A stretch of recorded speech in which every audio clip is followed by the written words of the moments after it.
I think something that would probably be really helpful for people who are watching this, I would love to hear from all of you around how folks who are looking to make a change, make a pivot, maybe make an intentional choice of trying to go after something new, can market themselves. How should they go about putting their materials together? Where should they start? What do you think were things that you did that helped, each of you be able to take that next step? Generally, the level that is available, like in terms of like when I was doing a lot of hiring, obviously, like in my role, and was involved in every hiring process that we did. And the average level of people coming in is not all that high. I think for people who are singers, there is this thing where you've been, as Spencer mentioned, like you're beat down a lot.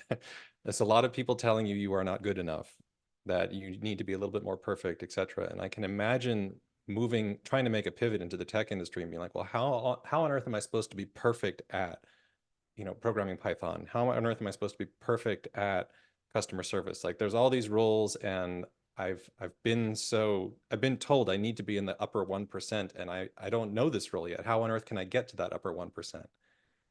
And like, you don't need to. The things we were looking for generally are, can you be more or less capable and enthusiastic about getting better?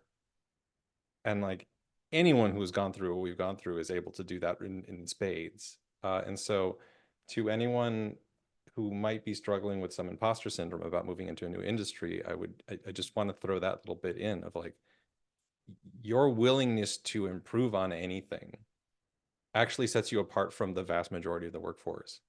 And I don't mean that like super cynically or just everyone's terrible or anything like that. Like they're not. People aren't terrible. People are deciding how much energy to give a job. But the amount of energy that everyone who is listening to this has given their jobs up to this point is enormous.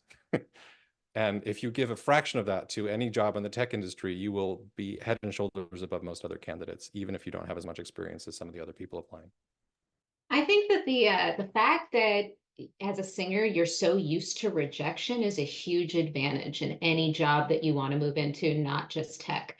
When one of my first jobs was in sales outside of singing, and just the fact that I was selling someone else's product and not myself as a human was unbelievably, it was like a huge weight lifted off my shoulders. It was like running without weights for the first time. I was like, go ahead and reject me. You're hilarious.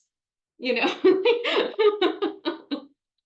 It was so I think that, not having to worry about, am I too short? Am I too tall? Am I too young? Am I not experienced enough? Like, is the timbre of my voice enough? Did that audition go well enough? Those are all things that are so deeply personal, and you can blame yourself for days and days and days about. Now, when I went and sold other people's products, it was so easy for me to just walk into the room and say, well, yeah, you don't like what? Okay, that's okay. Yeah, I don't care. Um, but the competitiveness and the wanting to do well is what kept me going in that industry. And I pivoted in my own career, but I would also say it's to the non-linear point. I am in a job right now that I would have never predicted 10 years ago, that didn't exist 10 years ago. And before that, I was in a job that didn't exist when I was in college. Like it's, you have no idea where this is going to go. But I do think that getting used to all of that rejection is only going to help you. It's going to actually set you apart, and make you stronger than all of the folks that have never had to put themselves out there like that and get rejected. So more power to all of you that have been through all of that rejection and are thinking of pivoting away from all of that. I think that you're going to sail free and be super happy, not to mention the fact that you can get sick. You have sick days. And that is pretty awesome. I mean, even having that realization at first, where I was like, I have the flu, but I don't have to perform, but I don't have to do an audition, but I'm not under the gun. I don't have to suck out of a humidifier for days and days and days, hoping I might be able to get my toe in the door somewhere. And that is pretty amazing. I'll throw that out there too. I actually loved getting sick for the first year. I was just like, this is so Right. sick. This is so I sick. know. Doesn't matter. Doesn't matter. To all of that, and playing off of some of what you all have already said, I think for anyone who's considering pivoting, thinking really hard about why you're doing it, like above and beyond the fact that you don't want to be poor. Thinking really hard about what specifically about working in tech in general, or working in a specific industry, or working in a specific role attracts you. And obviously, if you're coming to it and you're like, I don't even know how software is built, right? Like, so leaning in on that curiosity that you had to cultivate as a student, a university student, or maybe even a grad student, and a singer in general, and taking that out into the workforce, like you would be amazed at how often people are willing to give you 30 minutes of their time. Like super senior executives at companies who are, like, especially if you don't approach them from the perspective of hire me, hire me, hire me, but you're there to say, yeah, I'm looking for a pathway in. Can you tell me about yourself? Can you tell me what is your job like? What is your career? What does it mean to be a product manager, or a designer, or a software engineer, or a marketer in software, or to work in sales, or to be a product marketer? Like, what are all of these things? What do these things mean? So I would encourage people to lean very heavily on that when you're starting out. Brittany, you asked also, like, what in general are some things that you can do. So one thing that I did along the way is I taught myself by doing, kind of like what Gabe was describing with his startup. So one of the best pieces of advice that I got from another former singer who's now an executive at a very large global tech staffing company, he said, boot camps or whatever, certificates or whatever, people don't really care. Go out and build something. Go out and make something, right? And even if you don't know how to make it, then teach yourself how to make the thing that you want to make, right? And similar to advice that writers get when they're first starting out, lean into your existing domain expertise, right? So for me, I ended up building a web-based community development space for Central City Opera that was rather short-lived. It only existed for a few months after it launched. But in the process, I taught myself market research. I taught myself UX research. I taught myself design. I taught myself usability testing.